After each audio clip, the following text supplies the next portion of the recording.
Well, thank you everyone for joining us today. We're going to be talking about harnessing AI data and workloads with Azure and how we can utilize the Microsoft well-architected framework to do so.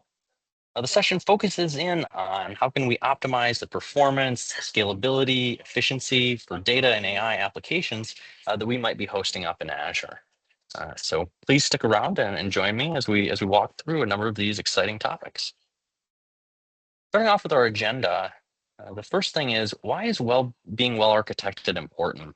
We're really going to want to understand, what's the benefits that we can get out of a well architected framework. Then we'll talk through what it is and how does the well architected framework extend to data and AI. We'll talk about some examples of successful data and AI implementations, and then we'll close out with how can you check how well architected your solution is. So that's really what we have in store for today. So getting started, why is being well architected important? Right? Key actions include in our day-to-day IT, managing budgets, improving security, increasing incident response speed. So why is it important? Well, if we can invest in our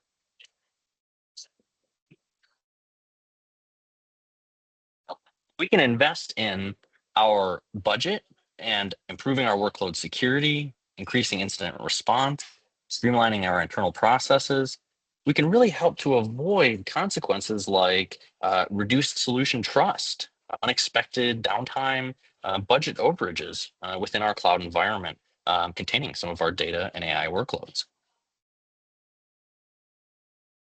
So one of the topics that I really wanted to make sure everyone's aware of as we talk through this is what is an Azure landing zone?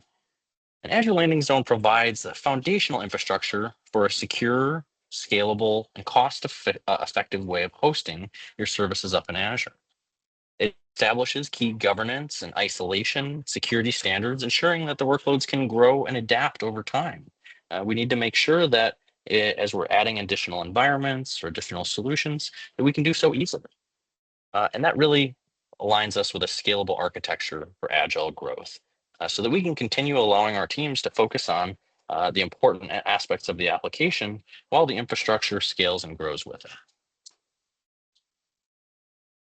Another key topic I wanted to mention as we're getting into this is Azure Advisor.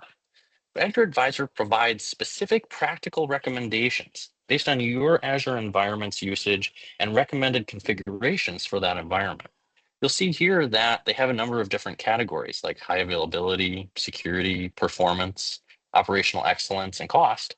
And you'll see how through today that the well-architected framework aligns to these Azure Advisor metrics and recommendations that you'll be provided. So keep this in mind, something we'll touch on again just at the end as we walk through the well-architected framework. So what is the well-architected framework and how does it apply to your Azure environment? You'll see here in the white in middle, there's five main categories of the well-architected framework. That's performance efficiency, security, operational excellence, cost optimization, and reliability. And how do we get to those key architected solutions? Well, we're going to have to include design principles and reference architectures. We're going to have to document exactly the structure and standards that we need in place in order to be well architected. Regular reviews of these elements make sure that we're aligned with best practices. And this framework really allows organizations to design that resilient and scalable solution while balancing the trade-offs between the different pillars. So as we look at reliability, that may not always really lead to a super optimized cost. And so we're going to want to kind of compare those trade-offs and see where do they make sense within our specific environment. So as we optimize our workloads for success, the well-architected framework really identifies those key questions, right? What do we need to decide? What do we need to make a decision on? It creates actionable and simple to use resources so to design the workloads and show what is the result of this solution going to look like. It allows us to focus in on the aspects that are important to our organization. Like reliability may be disaster recovery or backup. Security may be encryption or regulatory compliance. So we'll get into each of those categories. The thing that I want to mention is it really is all about the trade-offs. And so every business has unique requirements. And the workload architecture often involves trade-offs between the cost, the performance, and the reliability. For example, dev test workloads may prioritize flexibility, but mission critical workloads maybe require robust security, robust availability. So some of the common challenges as we're working through the well-architected framework include looking at the cost visibility. How can we boil that up to the top? Um, do we have a lack of monitoring in our solution or insufficient disaster recovery services? And so we really need to kind of compare how does dev test or mission critical relate to the architecture that we're going to design for our environment. So what are some of the gaps that WAF overcomes? As we know, there's these 5 pillars, and they each have their own individual gaps that they can help address. On the cost optimization side, you can look at the cost, usage, and visibility, and allowing the team to budget and create an OpEx model for your organization. Maybe you're unclear or you're not sure exactly what your orphaned resources are doing in your environment. Maybe that you don't have a clear structure of the billing for your Azure subscriptions or your Azure infrastructure. Or maybe there are budget restrictions that you guys have on the cloud adoption, and we need to make sure that we stay within those. In the operational excellence category, maybe we're lacking rapid issue identification. How do we quickly troubleshoot and identify where's the root cause of our issue? Maybe we don't have deployment automation in place so that we can't consistently create environments or repeatedly create those environments. Maybe there's just not communication mechanisms in place to allow us to continue to operate and create a well-managed environment. If we look at performance efficiency, this is where we kind of key in on the monitoring of our systems.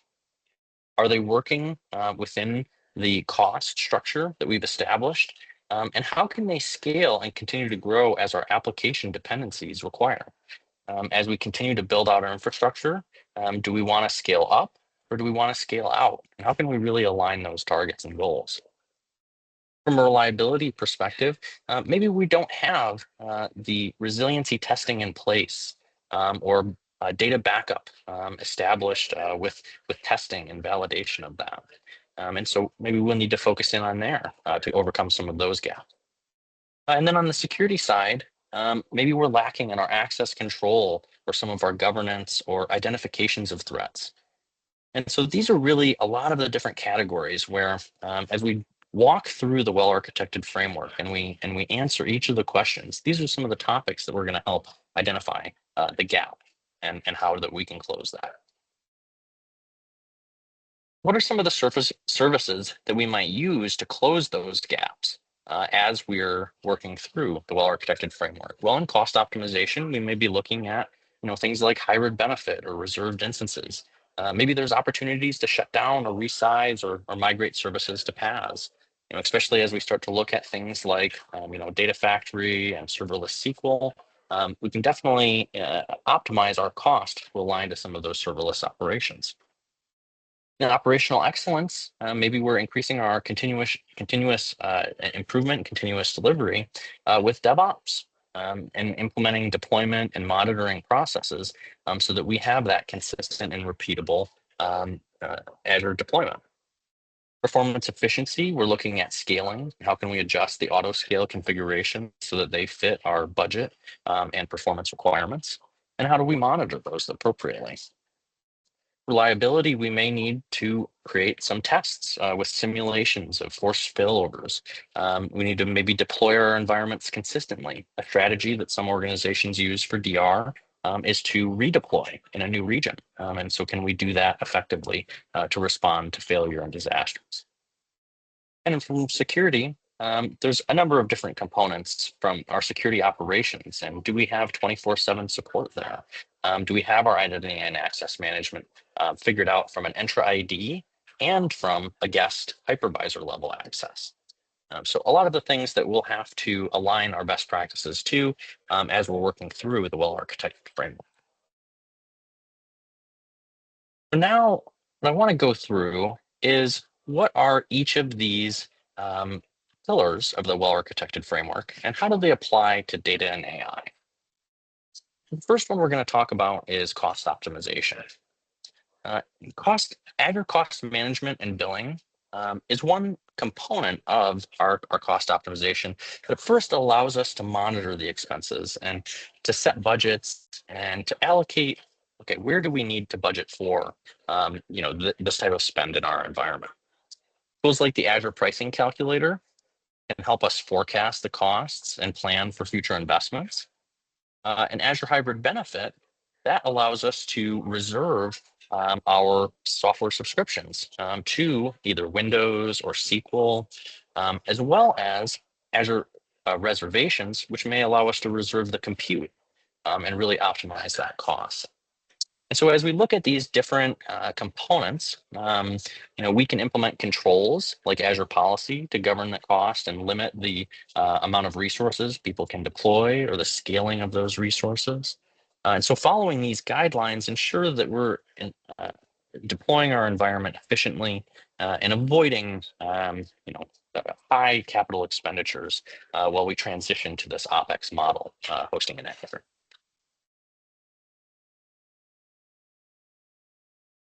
From operational excellence side of things, creating an agile but accurate processes to allow us to work through the deployment and integration of our services is paramount to a well-running Azure environment. We can use automation and monitoring to create that sustainable consistency that allows us to just deploy an environment exactly as is from its last known functioning configuration. Our DevOps practices can help bridge the gap between development and operations. And so as our development teams are adjusting, hey, what is the deployment requirements of this? Our operation teams need to be in alignment. And as part of that DevOps or CI/CD process, need to be understanding what is the change that this is going to have to the infrastructure. And so having those agile and accurate processes allow us to move from a development stage, maybe into staging or quality assurance, and then into production. So these are some of the operational excellence patterns and processes that we might want to take on in our Azure environment. We'll use things like Azure Monitor and Log Analytics and Application Insights to help us really identify trends and pull logs out of those solutions to further help with our integration refinement and optimization.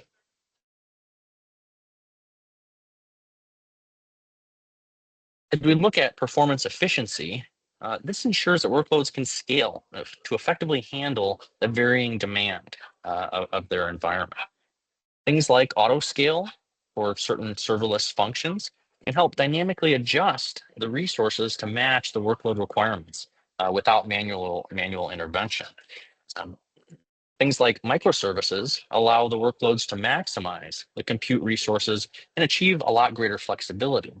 As we're looking at deploying a service within to our Azure infrastructure, doing so within a cluster may be the most cost optimal, but also performance efficient way of performing that deployment. We can use things like Azure Fabric and Synapse and Data Factory deployed in our environment. We want to optimize that network traffic so that we're reducing the latency between the services, but also reducing the Azure cost by preventing services from leaving the Azure data center. And so as we look at performance efficiency, it's really a matter of ensuring that we have the appropriate scaling in place, but also that we have the right architectural patterns so that we're not paying unnecessary Azure egress charges when our data could just be hosted in Azure right next to each other and not consuming any Azure egress charges. So next, I want to touch on one of the customer success stories that I had mentioned as we were getting started. So Brian, I think I'll have you give us a quick rundown of SLI and what was the type of Azure AI use case that they were looking for, and could you give us a little bit of details about it? Sure, yeah, definitely. SMI is a great customer story. They were looking to do some document intelligence to improve their CSR team to be able to get answers faster to questions that their technical team had when they were working with clients. So we were able to implement a use case where we were able to chat with their unstructured data and get their documents available to them so that they can more quickly answer those types of questions. Led to really high impact for their organization to be able to get them to be able to answer customer questions faster, answer more questions in a shorter amount of time, and really be able to help them get that information to their customers faster. Awesome. Yeah, that's a great rundown, Brian. Um, So, one of the components of the Azure well-architected framework that we were using with SMI really was some of the cost efficiency. And how can we build their solution so that they have a low overhead run rate, but they're also having that high impact that Brian was talking about in reducing the ticket time to resolution within their call center. So we help them optimize the cost of the running services while also improving the ticket time to resolution. So we're really hitting kind of two birds with one stone as we work through our engagement with SMI. The next thing I'll touch on here is reliability and building reliable applications in the cloud. Now, this focuses in on enabling systems to recover from failures and continue to function seamlessly. There's a number of different services that we may use to help us increase the reliability, but also prepare for it and monitor as we're running our environment. As we're designing it, we may look at things like availability zones and how can we get that local resiliency within a single Azure region. But that may not be as far as we want to take it if we're looking to make this highly available across Azure regions. And so we may need to design our applications to operate when they're impacted by failures like a Kubernetes cluster or an Azure SQL database going down in a single region. How can we effectively replicate and fail over to our secondary environment? We want to validate that we're going to have the required capacity on each side. An important aspect to consider is we may need to do scale requests for our production region. Anytime that you do a scale request for your production region, keep in mind that you may need to do it for your disaster recovery region as well. Disaster recovery regions may have their default scaling values. And so those are things to consider as you're looking at failing over a production workload. But before we get to a failure, one of the key aspects that we want to talk about is testing for availability and resilience. And there's a few different cool things that we can do with Azure in testing the infrastructure using either automation or something called chaos testing with something like Azure Chaos Studio. And so we may want to create some load tests and to validate our application prior to us actually hitting a failure. As we think about monitoring and diagnostics, this is really going to be the tip of the spear to make sure that if anything is happening, that we know about it immediately. And so we're going to need to define the alerts that allow us to have actionable responses to our to the tickets or the monitoring logs that we're seeing. And so we're going to need to develop that application instrumentation to detect and potentially resolve some of those performance anomalies. There may be certain times of the month where we require higher scaling because of an increase in load in that period of the month. And so we may want to look at how does our monitoring relate back to our scaling and our performance efficiency. And this is where we really start to get into some of those trade-offs of, okay, if do we want to make our performance efficiency as efficient as possible? Well, let's use monitoring to adjust the scaling of those services as the load is changing over time.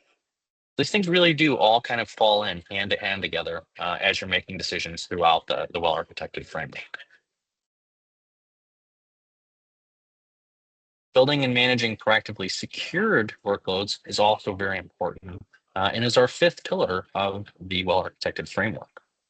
Some of the things that we want to start with is that secure foundation. having multiple layers of protection, whether that be active or passive, or an endpoint protection.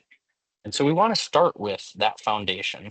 And that may include things like, network security groups, web application firewalls, Azure firewalls, or third-party firewalls. And that may give us a grounded foundation to then build our workloads on top of, leveraging things like zero trust principles for our virtual machine or our serverless functions. As we go through, Azure Security Center is going to continuously give us recommendations in a dashboard. And so that's something that we'll want to continue to keep an eye out for. And it's something I'd recommend, if you have an Azure deployment today, to go and check out that Azure Security Center so you can see what kind of actionable recommendations that they have.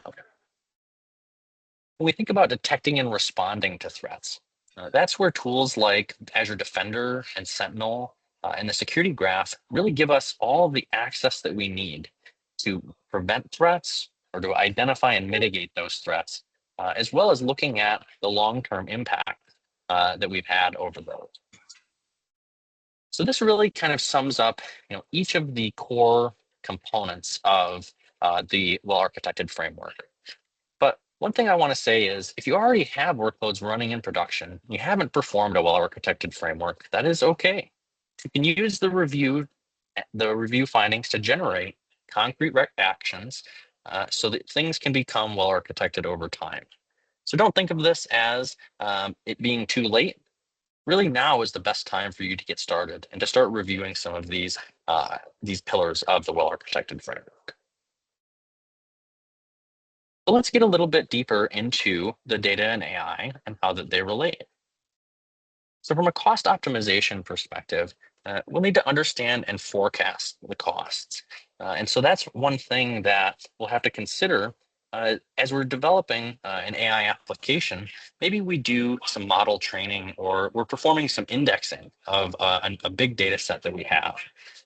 Let's make sure that we understand how is the indexing of that data set going to cost over time. Maybe there's a large cost up front, but then maybe there's only incrementals kind of following that. So let's really understand, let's forecast out, hey, maybe this is going to be $100 charge this month, but in future months, maybe it's only $10 to $20. So let's really identify what is that Azure pricing framework and how does that relate back to our total cost of ownership.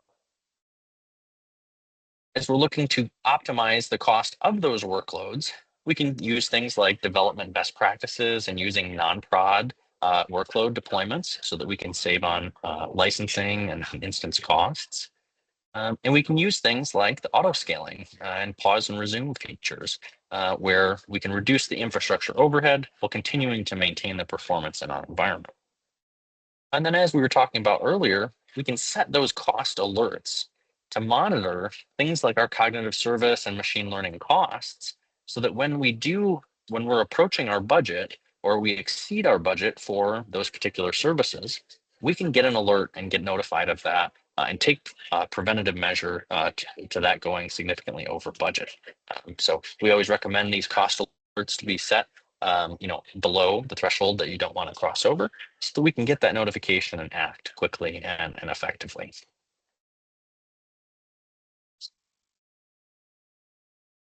The next thing I want to talk about is Benesis. And this was another customer that we developed and a data and AI solution for. And I'll have Brian give us a little bit of a rundown on this customer's engagement. Genesis was another great use case that we had. We had a client that provides information, or they provide administration of benefit programs for other companies. And so one of the things they had was they have a lot of different benefit programs, just as you and I do when we go in and get our benefit summary documents. And they needed to be able to, again, get quickly to those documents in a way that they could access specific information about specific plans and specific areas of those plans. So again, we were able to implement a very powerful document intelligence solution where we were able to actually question those documents and find the specific thing. Are they in network? Are they out of network? What plan are they on? Which plan from which company? And be able to categorize all of that information and provide that back to them at a very fast rate, instead of their CSRs having to go through individual documents and find where that plan is. Using our Enterprise IQ tool, they were able to actually get the document in front of them, see the actual information, make sure that it was correct before providing it back, but able to use AI to drive that in a much faster way. Awesome. Thank you, Brian. And what's another really powerful solution that we're working with Benesys on is a request for proposal generator. And this is a totally separate type of AI solution. But as they manage these benefit administration packages, and they have customers looking for Benesys to manage their portfolios, they'll receive requests for proposals that then they need to respond to. And so another good use case with AI solutions could be the responses to those requests for proposals, or even creating the request itself before proposals even requested. So lots of different cool AI use cases that you can use. And as you're looking at things like operational excellence, this really leads into the team's ability to quickly access their information and continue to operate effectively and efficiently throughout their day-to-day jobs.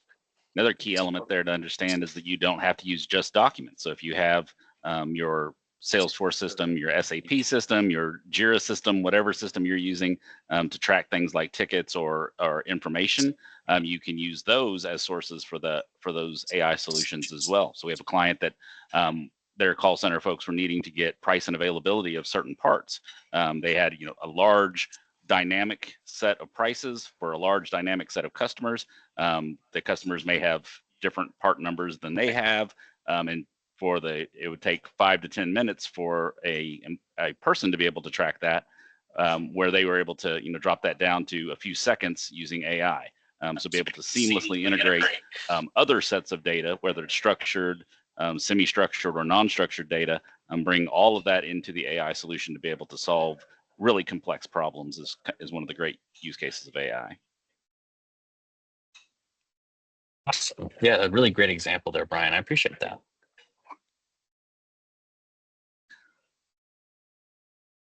All right, so next we'll talk a little bit about operational excellence and really establishing the principles for us to achieve the success out of our solutions. So as I was mentioning earlier, things like DevOps and ML Ops allow us to break down the barriers between the development and operations. While we can reduce risk by using tools like Azure Automation or Azure CLI and building automation into our hypervisor level within Azure. We can be focused and assertive on our application monitoring, making sure that we get the specific logs that we need out of maybe a Kubernetes cluster or maybe Azure SQL database that effectively allows us to monitor the health and logging of those services. The continuous improvement, we may use things like Azure pipelines or Azure test plans to help us validate that the solution we've implemented is functioning appropriately. And so these are some of the things that we'll want to establish and make sure that we have in place so that we're continuing to operate at a high level of excellence in our Azure environment.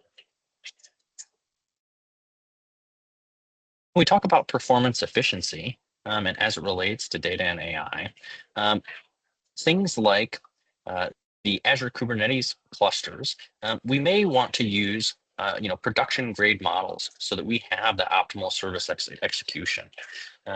We may use things like Synapse and Data Factory, Azure SQL or Fabric, so that we can establish scalable extraction, transformation, and loading options with our environment. We'll have to weigh the trade-offs of what the type of performance that we're looking for is, along with what are the types of monitors and logs that we have in place. We do want to respond actively to performance issues. And so things like the auto scale that I mentioned earlier can help us do that. And application insights can assess and remediate those deep application performance issues by identifying the trends over time as users interact with the solution.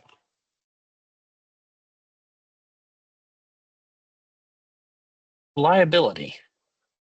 So from the reliability perspective, uh, one of the things that we need to focus in on are, especially with data and AI, is what are the types of services that we're using? And do they have highly available or resilient offerings? If something like an Azure SQL database may have a auto failover option with auto failover groups. And so that may be something that we want to consider when we're building services like, like a data factory. We may want to consider when our pipeline runs are established in one region. How could we reestablish those pipeline runs to another region, whether that's from their dependent services or from the front end application layer? When we respond to failure, we definitely want to define our requirements so that we know when something does go wrong, how are we going to respond to it, and what are the types of failover solutions we might use. Azure SQL and SQL Server have a number of failover best practices, whether that's using virtual machine based with auto or always on availability, or using the SQL auto failover groups. As we respond to failure, we're going to want to test the simulations and forced failovers so that we can predict what will happen in the event of a real downtime or a real application impact. And we'll want to consider options for improving the reliability, like managing the limits and the quotas of our instances. When we think about things like Azure OpenAI, adjusting the quota and the limits of the amount of tokens that can be used is definitely going to be important and allow reliability if a high influx of requests come in, that your application or service can sustain that load. All right, and then security, the final topic of the well-architected framework, before we get into a bit about how that we can review yours. So when we build on a secure foundation, things like Azure policies, those will allow us to enforce specific configurations, whether that's a prevention or a specific allow that we may allow someone to make changes to the network, but only from a certain security group or a certain Entra ID group that you have. We'll want to make sure we're adhering to responsible AI principles and using policies that help guide and control the data set and the use of it in our environment. And then tools like Microsoft Purview, those allow us to see observability over our data and label the data and categorize it and track the data as it moves throughout our environment. So these are definitely some secure foundation principles that you should consider as you're scaling your environment. In order to proactively secure the environment, we'll use things like private link in our virtual networks to only allow PaaS services to be accessed via the private network, whether that's a VPN or a site-to-site connection. Want to use things like encryption in transit or encryption at rest. And Azure has a number of options there, like using bring your own key or a platform managed key. Defender can help with the endpoint protection. And Azure Security Center can continue to tell us what's going on in our environment. We can control our access with role-based access control.